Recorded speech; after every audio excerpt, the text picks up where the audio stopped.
Class ninth आपका जो next paper है वो केमिस्ट्री का है। तो इससे पहले वाले पेपर आपके उम्मीद है बहुत अच्छे हुए होंगे।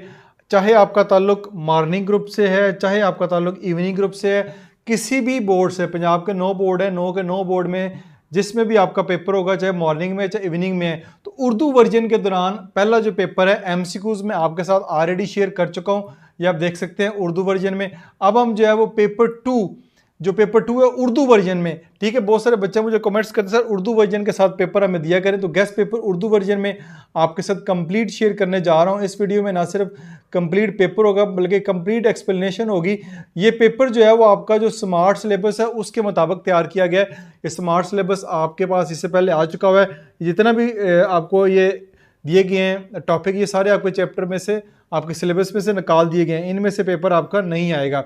बाकी एक पेपर 2 भी मॉडल पेपर के तौर पे दिया गया है, लेकिन उसके साथ साथ जो पार्ट 2 आपका है सब्जेक्टिव, पार्ट 3 सब्जेक्टिव, यानी पेपर 2 में जो क्वेश्चन का अंदाज है किस चैप्टर में से कितने क्वेश्चन जो है वो पूछे जाने हैं, वो नंबर ऑफ शॉर्ट क्वेश्चन पर चैप्टर भी दिए गए हैं। तो इसी के मुताबिक आपका एक गेस्ट पेपर जो है वो यहाँ पे तैयार किया गया है। तो क्वेश्चन नंबर 2, 3 और 4, ये 3 क्वेश्चन आपके जो है शॉर्ट क्वेश्चन वाले हैं। तो ये शॉर्ट क्वेश्चन के हिसाब से जो आपका पेपर पैटर्न है इसको आपने ज़रूर फॉलो करना है। इसके मुताबिक जो है वो आपका पेपर आएगा। नेक्स्ट पार्ट 3 जो लॉन्ग क्वेश्चन वाला है, लॉन्ग क्वेश्चन वाला जो क्वेश्चन है तो उसमें ये आपने 2 क्वेश्चन करने होंगे। तो इसमें से ये जो पैटर्न है ये दिया गया है, इसके मुताबिक मैंने आपका पेपर तैयार किया है। इसी के साथ ही बोर्ड ने भी आपका एक पेपर मॉडल पेपर जारी किया हुआ है सब्जेक्टिव टाइप का। ये देख सकते हैं टाइम अलाउड 1 आवर 45 मिनट्स। तो 5 क्वेश्चन हैं, 8 इसमें से आपको क्वेश्चन दिए गए हैं, 8 में से 5 करने हैं। अगेन क्वेश्चन नंबर 3 में भी आपको 8 दिए जाएंगे, 5 करने हैं। क्वेश्चन नंबर 4 में भी 8 दिए जाएंगे, 5 करने हैं। फिर आगे 2 क्वेश्चन करने हैं, हर क्वेश्चन के 2-2 पार्ट है। तो मैंने जो आपके लिए गेस्ट पेपर तैयार किया है इसमें मैंने सारे के सारे क्वेश्चन तैयार किए, यानी 8 के 8 क्वेश्चन मैंने सॉल्व किए। तो इस वीडियो को कंप्लीट देखेंगे तो आपका चाहे किसी भी ग्रुप से ताल्लुक है, ये मेरा दावा है, मॉर्निंग है, इवनिंग है, पंजाब के जिस स्पोर्ट से भी ताल्लुक है, आप इजीली बहुत अच्छे नंबर जो है वो ले लेंगे। शर्त यह है कि आपने वीडियो को एंड तक कंप्लीट देखना है। चलें जी हम अपनी वीडियो को स्टार्ट करते हैं। क्लास 9 केमिस्ट्री बोर्ड इम्तिहान 2026 मुकम्मल हलशुदा paper 2 subjective morning and evening group. Presentation का अंदाज hand written classroom notes type है, बोर्ड टॉपर स्टाइल है, यानी जिस तरह बोर्ड के टॉपर स्टूडेंट है ना उनका जो तरीकाकार होता है उसके मुताबिक पेपर आपके सामने हल किया गया है। हदायत, इन नोट्स को गौर से पढ़ें। हर स्लाइड पर सवाल हल करने का बेहतरीन तरीका और आम गलतियों की निशानदेही की गई है। सबसे अहम मेरी वीडियो में यह बात होती है कि जो कॉमन मिस्टेक आप करते हैं पेपर में उनका जिक्र मैं वीडियो के अंदर ज़रूर करता हूं। तो क्वेश्चन नंबर 2 से स्टार्ट करते हैं। इसके 8 पार्ट हैं। सबसे पहले क्वेश्चन नंबर 2 का जो पहला पार्ट है, इन्वायरमेंटल केमिस्ट्री की अहमियत बयान करें। ठीक है, तो इसका जवाब है ये शाख, यानी केमिस्ट्री की ये शाख हमें हवा, पानी और मिट्टी में मौजूद जहरीले केमिकल, पोल्यूटेंट और इंसानी सरगर्मियों के माहौलियाती असरात जैसे ग्लोबल वार्मिंग का मुताला करने और उनको कम करने में मदद देती है। ठीक है, तो ये आपने डिटेल से आंसर लिखना है, लेकिन अहमियत यहाँ पे आलूदगी का कंट्रोल इन शॉर्ट भी अब लिख सकते हैं, यानी आप थोड़े वीक स्टूडेंट हैं तो ये इन शॉर्ट आलूदगी का कंट्रोल भी यहाँ पे लिख सकते हैं। अदरवाइज ये कंप्लीट लिखेंगे तो आपको अच्छे नंबर मिलेंगे। आम गलती जो बच्चे करेंगे, तलबा इसे बायोलॉजी का इकोसिस्टम समझ लेते हैं जबकि कीमियाई मादों का जिक्र लाजमी है, यानी बच्चे इसको नॉर्मली बायोलॉजी के इकोसिस्टम से लिंक कर देते हैं जबकि इसमें कीमियाई मादों का जिक्र करना बहुत ज़रूरी है। सवाल नंबर 2 का दूसरा पार्ट, और आपके पास BI सिंबल दी गई है, तो ये आपके पास बिस्मुथ, ठीक है, 21083 में कितने न्यूट्रॉन्स मौजूद होते हैं। आपने तो पहले 20 याद किए होंगे, लेकिन ये बिस्मुथ 21083 लिखा हुआ है। तो फार्मूला न्यूट्रॉन्स की तादाद mass number minus atomic number होता है, mass number A minus atomic number Z। तो हल इसका है, इसमें जो मास नंबर है वो 210 दिया हुआ है और एटॉमिक नंबर इसमें 83 है, Z 83 है। तो न्यूट्रॉन्स 210 में से 83 माइनस करेंगे तो 127 आपके पास इसका जवाब आएगा, 127 न्यूट्रॉन्स। लेकिन आपने फार्मूले के साथ करना है, तब आपको पूरे 2 नंबर लिखेंगे। डायरेक्ट आंसर लिख देंगे तो जस्ट 1 नंबर ही मिलेगा। आम गलती जो बच्चे यहाँ पे करते हैं, मास नंबर 210 को न्यूट्रॉन्स की तादाद लिख देना, यानी कि मास नंबर जो है उसको न्यूट्रॉन की तादाद लिख देते हैं, जिसकी वजह से वो सवाल का जो आंसर है वो गलत आता है। सवाल नंबर 2 का जो तीसरा पार्ट होगा, एटॉमिक नंबर और मास नंबर में फ़र्क बयान करें।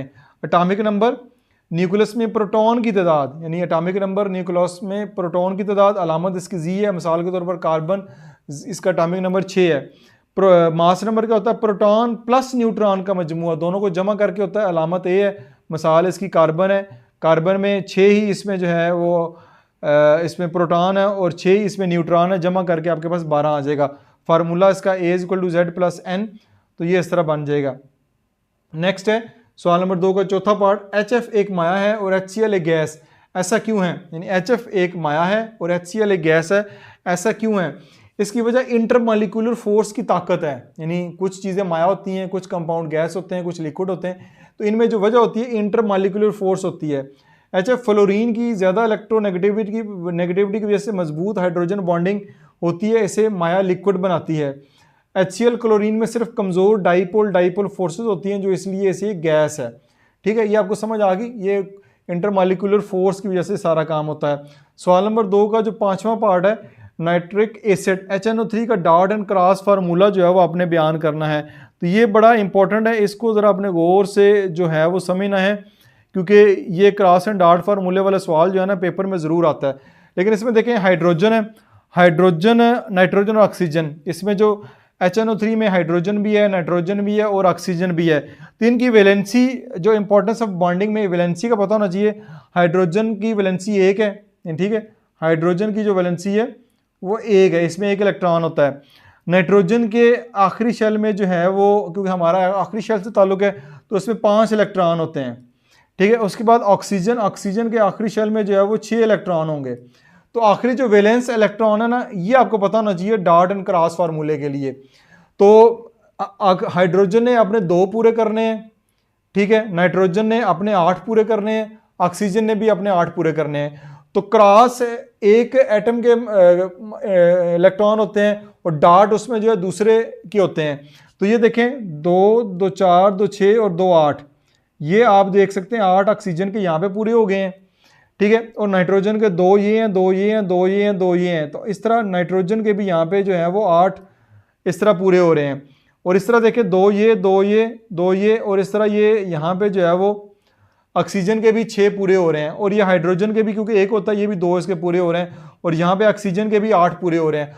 ऑक्टेट रूल और डुप्लेट रूल में 2 पूरे करने होते हैं आखिरी शेल में, ऑक्टेट में 8 करने होते हैं। तो सब ने अपने अपने जो आखिरी शेल में इलेक्ट्रॉन पूरे कर लिए हैं, जिसको जितने चाहिए थे शेयरिंग की वजह से। ठीक है, शेयरिंग की वजह से किए। तो ये कोऑर्डिनेट बॉन्ड को आम कोवेलेंट बॉन्ड बना देना, यानी आम बच्चे जो गलती करते हैं, ये कोऑर्डिनेट कोवेलेंट बॉन्ड है जिसको बच्चे कोवेलेंट बॉन्ड बना देते हैं। ये कोऑर्डिनेट बॉन्ड की गलती नहीं आपने करनी, ये कोऑर्डिनेट बॉन्ड ही है। तो ये इस तरह इसका क्रॉस एंड डॉट फार्मूला बनेगा, ऑक्सीजन को डॉट से कर देंगे, नाइट्रोजन को क्रॉस से कर देंगे, इस तरह आपने शो करना है। मोल और एवोगैड्रो नंबर में क्या फ़र्क है? ठीक है, मोल किसी शय की वो मिकदार जिसमें एवोगैड्रो नंबर के बराबर ज़रात हो। मिकदार मापने की इकाई, यानी किसी भी मिकदार मापने की जो इकाई है वो एवोगैड्रो नंबर है। तो मोल होता है किसी शय की वो मिकदार जिसमें एवोगैड्रो नंबर के बराबर ज़रात हो। एवोगैड्रो नंबर क्या होता है? जिसको Na, 1 मोल में ज़रात एटम मालिक्यूल की मुकर्रर तादाद, यानी एवोगैड्रो नंबर, ये इसकी वैल्यू है 6.022 मल्टीप्लाई बाय 10 की पावर 23। आपसे MCQs में भी इस तरह का सवाल जो है वो पूछा जा सकता है। नेक्स्ट हम सवाल नंबर 2 को 7वें पार्ट की जानब चलते हैं। 1.5 ग्राम पानी में कितने मालिक्यूल होंगे? यानी 1.5 ग्राम पानी है, इसमें कितने मालिक्यूल होंगे? पानी का जो मास है 1.5 ग्राम है। तो H2O का मोलर मास निकालेंगे। H2O हाइड्रोजन के 2, ऑक्सीजन का 16, मोलर मास 16 और 2 18 ग्राम पर मोल। तो इसमें नंबर ऑफ मोल सबसे पहले निकालेंगे। नंबर ऑफ मोल के लिए फार्मूला है, उसका जो टोटल वेट है 1.5 ग्राम को डिवाइड बाय इसकी जो मोलर मास है उसे डिवाइड कर देंगे। 1.5 डिवाइड बाय 18, तो 0.0833 इसके मोल्स आ जाएंगे, नंबर ऑफ मोल। तो मालिक्यूल में कन्वर्ट करना है, मोल्स को 0.0833 को मल्टीप्लाई बाय 6.022 मल्टीप्लाई बाय 10 की पावर 23 एवोगैड्रो नंबर से मल्टीप्लाई करेंगे तो आपके पास मालिक्यूल की तादाद आ जाएगी 5.01 मल्टीप्लाई बाय 10 की पावर 22 मालिक्यूल आ जाएंगे। ये पूरा एक आपस जो है वो न्यूमेरिकल बन जाता है, लेकिन आप इस क्वेश्चन को स्किप भी कर सकते हैं क्योंकि आपने 5 क्वेश्चन के जवाब देने हैं 8 में से। उसके बाद नेक्स्ट है बेरियम नाइट्रेट का कीमियाई फार्मूला लिखें। तो बेरियम नाइट्रेट का कीमियाई फार्मूला Ba3Na2 फार्मूला बनता है। वो कैसे बनता है? अगेन आपको इसमें बेरियम है और नाइट्रोजन है, तो बेरियम जो है इसकी +2 वैलेंसी है, नाइट्रोजन की -3 वैलेंसी है। तो क्रॉस मेथड में ये इधर आ जाएगी और ये आपकी इधर चली जाएगी, तो Ba3N2 फार्मूला बनेगा। आम गलती जो बच्चे इसमें करते हैं, नाइट्रेट NO3 और नाइट्राइट N को मिक्स कर देते हैं, यानी नाइट्रेट NO3 और चीज़ है और नाइट्राइट और जो है और एक कंपाउंड है। तो ये आपने गलती जो है वो यहाँ पे बिल्कुल नहीं करनी। तो इस तरह आपका जो क्वेश्चन नंबर 2 है वो यहाँ पे कंप्लीट हो गया। सारे के सारे 8 पार्ट हमने कर लिए। क्वेश्चन नंबर 3 जो है हमारे पास, इसके भी 8 पार्ट हैं लेकिन हम सारे करेंगे, आपने 5 ही करने हैं। एंथैल्पी और एंथैल्पी चेंज में क्या फ़र्क है? एंथैल्पी H, सिस्टम की कुल हरारत बराह रास्त मापना नामुमकिन है, यानी किसी भी सिस्टम की हरारत को बराह रास्त मापना नामुमकिन है। एंथैल्पी चेंज डेल्टा H, कीमियाई रिएक्शन में खारिज या जज्ब होने वाली हरारत कहलाती है। डेल्टा H होता है H जो प्रोडक्ट्स है माइनस H जो रिएक्टेंट है, यानी ये फार्मूला है, यानी जो प्रोडक्ट और रिएक्टेंट में फ़र्क आएगा हरारत का वो हमारे पास डेल्टा H होगा। नेक्स्ट है हमारे पास बॉन्ड्स का टूटना एक एंडोथर्मिक अमल क्यों है, यानी बॉन्ड्स का टूटना एक एंडोथर्मिक अमल क्यों है? एटम के दरमियान कीमियाई बॉन्ड एक मजबूत कशिश है। इस कशिश को तोड़ने के लिए हमेशा तवानाई एनर्जी दरकार होती है, यानी इसको बॉन्ड को तोड़ने के लिए हमेशा हमें एनर्जी चाहिए होती है। चूँकि सिस्टम हरारत जज्ब ऑब्जॉर्व करता है इसलिए एंडोथर्मिक रिएक्शन कहलाता है। एक्सोथर्मिक रिएक्शन में हरारत निकलती है, इसमें हरारत जो है वो जज्ब होती है। नेक्स्ट सवाल नंबर 3 है, हमारे जिस्म में ग्लाइकोजन क्या काम करती है? ये जिस्म की इमरजेंसी बैटरी है। अजाफी ग्लूकोज जिगर और पट्ठों में ग्लाइकोजन की शक्ल में महफूज होता है। ज़रूरत पड़ने पर जैसे वर्जिश के दौरान ये दोबारा ग्लूकोज बनकर तवानाई देता है। बड़ा आसान सा है। डायनेमिक इक्विलिब्रियम और स्टैटिक इक्विलिब्रियम में फ़र्क क्या है? फिजिक्स में भी आपने पढ़ा होगा। डायनेमिक इक्विलिब्रियम रिएक्शन जारी रहता है, फॉरवर्ड और रिवर्स रफ्तार बराबर होती है, यानी रिएक्शन ये जारी रहता है, प्रोडक्ट और रिएक्टेंट के दरमियान फॉरवर्ड और रिवर्स रफ्तार बराबर होती है। मिसाल, बंद बर्तन में बखरात बनना, बखरात बनते रहते हैं, बखरात टूटते रहते हैं। स्टैटिक रिएक्शन होता है, रिएक्शन मुकम्मल रुक जाता है। मसलन इमारत का खड़े रहना एक स्टैटिक रिएक्शन है, इमारत वहाँ पे खड़ी है, गिर नहीं रही तो अपनी जगह पे कायम है। गलती, डायनेमिक का मतलब तेज़ नहीं बल्कि मतवाजन मगर जारी है। ये गलती जो है बच्चे करेंगे, इससे आपने बचना है। सवाल नंबर 3, कंबशन रिएक्शन आमतौर पर इरिवर्सेबल क्यों होते हैं? यानी कंबशन रिएक्शन आमतौर पर हम उनको रिवर्स क्यों नहीं कर सकते? इसमें गैसेस का अखराज होता है CO2 और बखारात उड़ जाते हैं। तवानाई का अखराज एक्सोथर्मिक बेपना हरारत और रोशनी खारिज होती है जिसकी वापसी नामुमकिन है। इस वजह से ये रिएक्शन जो है इरिवर्सेबल होते हैं। सवाल नंबर 6 है, कैल्शियम मेटल किस तरह सल्फ्यूरिक एसिड से रिएक्ट करता है? Calcium Ca dilute sulphuric acid से रिएक्ट करके हाइड्रोजन गैस को बेदखल कर देती है जिसकी कीमियाई मसवात है। कैल्शियम सोल्यूशन में H2SO4 एक्वस सोल्यूशन में H2SO4 जब दोनों आपस में मिलेंगे तो कैल्शियम सल्फ्यूरिक एसिड बनेगा, कैल्शियम सल्फेट बनेगा और हाइड्रोजन गैस निकलेगी। तो नतीजन कैल्शियम सल्फेट बनता है और हाइड्रोजन गैस उड़ती है। ये कैल्शियम मेटल किस तरह सल्फ्यूरिक एसिड से रिएक्ट करती है, ये पूरा रिएक्शन जो है वो यहाँ पे दिखाया गया है। सवाल नंबर इसमें 7 है, लफ्ज़ पीरियोडिक की अहमियत क्या है? कीमियाई खसूसियात का बाकायदा वक्फे के बाद दोहराया जाना, रेपिटेशन आफ्टर रेगुलर इंटरवल। जब एलिमेंट्स को एटॉमिक नंबर के लिहाज से तरतीब दें तो एक ही ग्रुप में खसूसियात दोहराई जाती हैं, बार बार वही खसूसियात रिपीट हो होती हैं, ये इसकी अहमियत है। पीरियडिक टेबल में एलिमेंट्स को तरतीब देने के लिए एटॉमिक नंबर का ही क्यों इंतखाब किया गया? वजूहात क्या हैं इसकी? पहली है, हर एलिमेंट की मुनफरद शनाख्त कभी दो एलिमेंट्स का एक नहीं होता, यानी मुनफरद इसकी शनाख्त है ये एटॉमिक नंबर। किसी भी एलिमेंट का दो एलिमेंट का एक एटॉमिक नंबर नहीं होता। इलेक्ट्रॉनिक कन्फिग्रेशन में बाकायदा इजाफा जो कीमियाई खसूसियात की असल बुनियाद है। इलेक्ट्रॉनिक कन्फिग्रेशन भी इस वजह से होती है जो कि उसकी केमिकल रिएक्शन की मेन वजह है। तो ये आपका सवाल नंबर 3 के सारे पार्ट अभी हमने कर लिए हैं। इसके बाद नेक्स्ट हमारे पास क्वेश्चन नंबर 4 आता है। इसमें भी 8 पार्ट दिए गए हैं, आपने 5 करने होंगे, मैं सारे के सारे करूँगा। आयोडीन आम दर्जा हरारत पर ठोस हालत में क्यों पाई जाती है? जवाब, आयोडीन ग्रुप 17 से ताल्लुक़ है, का एटॉमिक साइज़ बहुत बड़ा है। बड़ा साइज़ इंटरमालिक्यूलर फोर्सेस को इंतहाई मजबूत बना देता है, जिसलिए मालिक्यूल आपस में जुड़कर ठोस सॉलिड बन जाते हैं। यानी इसमें ग्रुप 17 से ताल्लुक़ है, इसमें जो इंटरमालिक्यूलर फोर्स बहुत ज़्यादा होती है तो आपस में मजबूती से पैक होते हैं, इस वजह से ये सॉलिड होते हैं। सवाल नंबर 4 दूसरा सवाल है, पीरियडिक टेबल में से 3 एलिमेंट्स के नाम बताएं जो माया लिक्विड हालत में पाए जाते हैं। ये कोई भी हो सकते हैं लेकिन जो मेरे जहन में 3 है वो मैंने लिख दिए। मरकरी Hg वाहिद माया धात है। ब्रोमीन सुरख बूरी नॉन मेटल है। गैलियम Ga जो हथेली की गर्मी से पिघल जाए। ठीक है, ये 3 जो हैं वो माया लिक्विड हालत में पाई जाती हैं। ठीक है, ये 3 पीरियडिक टेबल में से 3 एलिमेंट्स के नाम हैं जो माया लिक्विड हालत में पाए जाते हैं। तो आप जो भी होंगे लिख लीजिएगा। यहाँ पे मैंने आपके लिए 3 आसानी के लिए जो है वो लिख दिए हैं। अब नोबल गैसेस की 3 खसूसियात बयान करें। सबसे आखिर पे आपने देखा होगा क्या कहते हैं पीरियाडिक टेबल में, अब बिल्कुल राइट साइड के ऊपर आखिरी जो बना हुआ है कलर जिसका चेंज आई थिंक ग्रीन है, नोबल गैसेस हैं। इनकी रूल क्या है? इनका रूल ये है कि मुकम्मल ऑक्टेट डुप्लेट आखिरी शेल में मुकम्मल भरे होते हैं, यानी आखिरी शेल में या तो इनके 2 इलेक्ट्रॉन पूरे होते हैं या 8 होते हैं। ना इनको चाहिए ना इन्होंने किसी से लेने हैं, ठीक है, ना किसी को देने हैं। तो इनके डुप्लेट और ऑक्टेट रूल ये होता है, ऑक्टेट में 2 और डुप्लेट में आखिरी शेल में 8 इलेक्ट्रॉन इनके पूरे होते हैं, इसलिए ये नोबल गैसेज हैं। गैर अमल अनरिएक्टिव हैं, केमिकली मुस्ताकम है, बॉन्ड नहीं बनाती, ना किसी से इलेक्ट्रॉन ना देना है लेना है, तो अनरिएक्टिव होंगी, किसी से कोई रिएक्शन नहीं होगा। मोनोटॉमिक आज़ाद एटम की शक्ल में ही रहती हैं, यानी आज़ाद ही रहती हैं, इनका कोई लेना देना नहीं बाकी से क्या हो रहा है क्या नहीं हो रहा, इसलिए ये नोबल गैसेज हैं। मौलियाती तालीम का सबसे अहम मकसद क्या है? अवाम में माहौल और आलूदगी के नुकसान का शऊर पैदा करना, आने वाली नस्लों के लिए एक महफूज और सेहतमंद माहौल को यकीनी बनाना। बड़ा आसान सा सवाल है। नेक्स्ट सवाल नंबर 4 है, कार्बन मोनोऑक्साइड के नुकसानदेह असरात क्या हैं?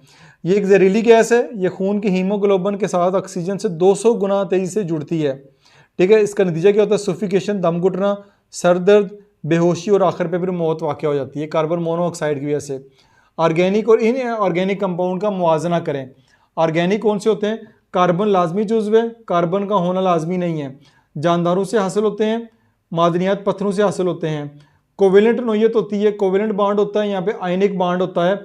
मेल्टिंग पॉइंट जो है वो ज़्यादा होता है, मेल्टिंग पॉइंट यहाँ पे कम होता है। मिसाल के तौर पर ग्लूकोज, यहाँ पे मिसाल जो है वो नमक की दी गई है NaCl। तो बड़ा आसान सा और बड़ा ही कम जो है कंक्रीट किस्म का कंसाइज किस्म का जवाब मैंने आपके लिए लिखा हुआ है। थोड़ा बहुत इसको लंबा चौड़ा करना चाहिए तो आप कर सकते हैं। सवाल नंबर 4 का 7वां पार्ट है, ऑर्गेनिक कंपाउंड हमारे लिए किस तरह फ़ायदेमंद हो सकते हैं? खुराक में हो सकते हैं, कार्बोहाइड्रेट्स या प्रोटीन है, ईंधन, पेट्रोल, कुदरती गैस, CNG, अद्वियात, एंटीबायोटिक्स, रोज़मर्रा की अशियाएँ, प्लास्टिक, कपड़े और पेंट्स वगैरह में ये हमारे ऑर्गेनिक कंपाउंड काम आते हैं। नेफ्ता को गर्म करने से क्या होता है? नेफ्ता को बुलंद दर्जा हरारत पर गर्म किया जाता है तो क्रैकिंग का अमल शुरू हो जाता है। नतीजा, बड़े मालिक्यूल टूट कर छोटे और मुफीद हाइड्रोकार्बन्स अल्कीन्स बनते हैं, जैसे ईथेन्स और पेट्रोलियम गैस, ठीक है, ये इसको गर्म करने से होता है। तो ये सवाल नंबर जो आपका 4 है ये भी यहाँ पे कंप्लीट सवाल हो चुका है। 8 के 8 पार्ट मैंने कर दिए। बस हिस्सा हरम है, लॉन्ग क्वेश्चन, तफसीली सवाल। यहाँ पे 3 सवाल होंगे, हर सवाल के 2 पार्ट होंगे, लेकिन आपने 2 सवाल पूरे करने हैं। मैं यहाँ पे आपको तीनों के तीनों सवालों को दोनों के दोनों पार्ट मुकम्मल करवाऊंगा। सवाल नंबर 5 आपका इस तरह होगा, अलफ एलिमेंट्स कंपाउंड और मिक्सर के दरमियान फ़र्क बयान करें। बहुत ही आसान सा सवाल है, एलिमेंट कंपाउंड और मिक्सर में फ़र्क बहुत ही आसान है, बेसिक सा क्वेश्चन है। एलिमेंट एक ही किस्म के एटम से बनते हैं, कीमियाई तरीक़ों से तोड़ा नहीं जा सकता, ख़ास पहचान है इनकी, मिसाल इसकी सोना AU।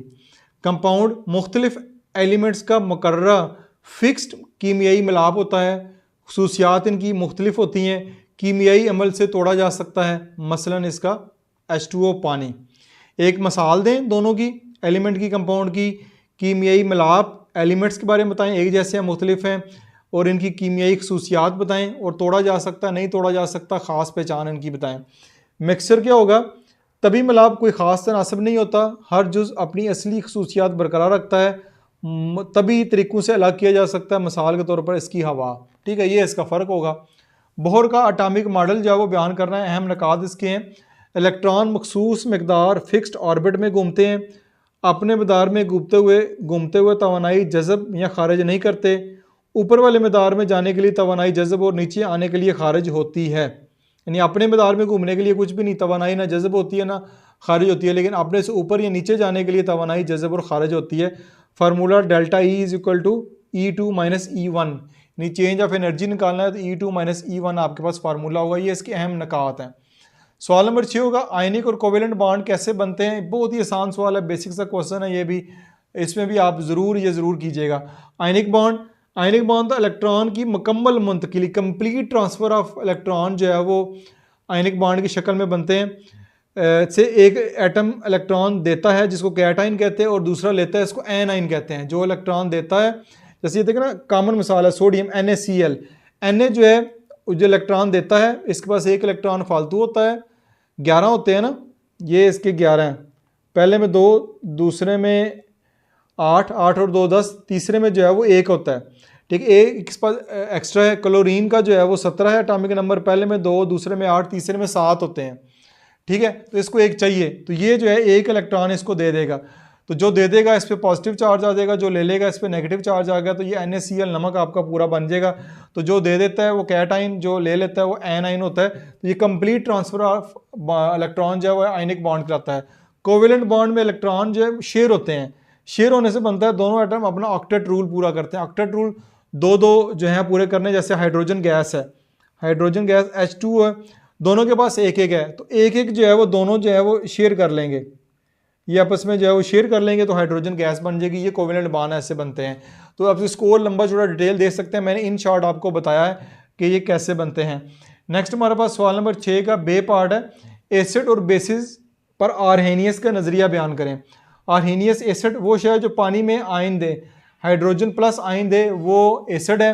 मसवाद इसकी HCl हाइड्रोक्लोरिक एसिड जब पानी में होगा, हाइड्रोजन आयन और क्लोरीन आयन जो है वो हमारे पास आ जाएंगे, ये इसकी मसवाद है। इसकी लिमिटेशन क्या है, ये सिर्फ पानी के मीडियम पर लागू होता है। ठीक है, आर्हेनियस एसिड और आर्हेनियस बेस वो है जो पानी में हाइड्रोजन हाइड्रो ऑक्साइड आयन दे, NaOH है तो सोडियम अलहदा हो जाएगा, हाइड्रो ऑक्साइड आयन अलहदा हो जाएगा। तो ये इसकी आर्हेनियस एसिड और बेस की जो नज़रिया वो ये आपको बताया गया। इसकी कुछ लिमिटेशन है, ये लिमिटेशन आपसे पूछी जा सकती है। ये सिर्फ पानी पर लागू होता है, पानी के अलावा कहीं भी लागू नहीं होता। तो ये आपका जो सवाल नंबर है 6, ये भी यहाँ पे कंप्लीट जो है वो सॉल्व हो चुका है। जो क्वेश्चन है सवाल नंबर 7, लास्ट क्वेश्चन है, पीरियड में खसूसियात की तब्दीली, इसके बारे में लिखना है। जो पीरियडिक टेबल पढ़ा है इसमें पीरियड की खसूसियात की तब्दीली। एटॉमिक रेडियस पीरियड में बाएं से दाएं कम होता है। एटॉमिक रेडियस मैं यहाँ पे बयान कर रहा हूँ, जो कि बाएं से दाएं कम होता है। वजह क्या है, न्यूक्लियस पर मुस्बत चार्ज, इफेक्टिव न्यूक्लियर चार्ज बढ़ता है, जो इलेक्ट्रॉन्स को मजबूती से अपनी तरफ न्यूक्लियस जो है वो खींच रहा होता है, तो इसलिए पीरियड में बाएं से दाएं कम होता है। आयनाइजेशन एनर्जी पीरियड में बाएं से दाएं बढ़ती है। वजह साइज छोटा होने से, कश बढ़ने की वजह से इलेक्ट्रॉन निकालना मुश्किल हो जाता है। जितना इलेक्ट्रॉन निकालना मुश्किल हो जाता है तो उतना आयोनाइजेशन एनर्जी जो है वो ज़्यादा चाहिए होती है बाएं से दाएं। ये पीरियड में खसूसियात की तब्दीली है, यहाँ पे 2 मैंने बयान की हैं, यहाँ पे इससे ज़्यादा भी आप लिख सकते हैं। सवाल नंबर 7, ये भी आसान है, हवा के अहम आलूदा पोल्यूटेंट के असरात लिखने हैं। कार्बन मोनोऑक्साइड है, दम घुटना, मौत वाक़या हो सकती है। सल्फर नाइट्रोजन ऑक्साइड, तेजाबी बारिश, एसेट्रा, इनका सबब अमारात और जंगलात की तबाही। Carbon dioxide CO2 green house पर असर, ग्लोबल वार्मिंग, स्पिंडेड ज़रात धुआं, स्मोक और फेफड़ों की बीमारियां जो इससे पैदा हो सकती हैं। ये आपका पेपर जो 2 है यहाँ पे कंप्लीट सॉल्व हो चुका है। सारे का सारा पेपर मैंने आपके साथ शेयर किया, गेस्ट पेपर, फाइनल स्लाइड, इम्तिहानी हिकमत अमली, एग्जाम स्ट्रेटजी, आप ज़रा गौर से देखिएगा। आम गलतियों से बचाओ, कीमियाई मसवाद को हमेशा मतवाजन बैलेंस लिखें, सवाल को गौर से पढ़ें, जैसे मास नंबर और एटॉमिक नंबर को उल्ट मत करें, ये आपके साथ हिंट है। बेहतरीन प्रेजेंटेशन के राज, हर सवाल के आखिर में एंडिंग लाइन लगाएं, जहां मुमकिन हो मसवाद, इक्वेशन और डायग्राम लाजमी बनाएं, जैसे HNO3 का डॉट एंड क्लास ऊपर हमने पढ़ा है। वक्त की बेहतरीन तकसीम करें, मुख्तसर सवालात के लिए 50 से 55 मिनट काफ़ी हैं, तफसीली जवाबात के लिए 40 मिनट काफ़ी हैं, दोहराई के लिए 10 मिनट आपने ज़रूर रखने हैं। ठीक है, कामयाबी का राज, जो सवाल 100% आता हो इसे सबसे पहले हल करें ताकि मुम्तहन पर बेहतरीन तासुर पड़े। Good luck for your exam. तो ये जी आपका कंप्लीट यहाँ पे केमिस्ट्री का पेपर हो गया है। पेपर 1 की वीडियो आप देख चुके हैं, पेपर 2 की वीडियो भी आपके साथ उर्दू वर्जन में मैंने शेयर कर दी। अब आपके जितने ज़्यादा अच्छे कमेंट्स आएंगे उतने ज़्यादा इस तरह की आपके लिए नेक्स्ट वीडियो में अपलोड करूँगा, और इंग्लिश वर्जन भी जल्दी आपके लिए अपलोड कर दिया जाएगा। कोई क्वेश्चन हो कमेंट सेक्शन में ज़रूर पोस्ट कीजिएगा। अपना बहुत सारा ख्याल रखिएगा। This is Masood Mubashar signing of.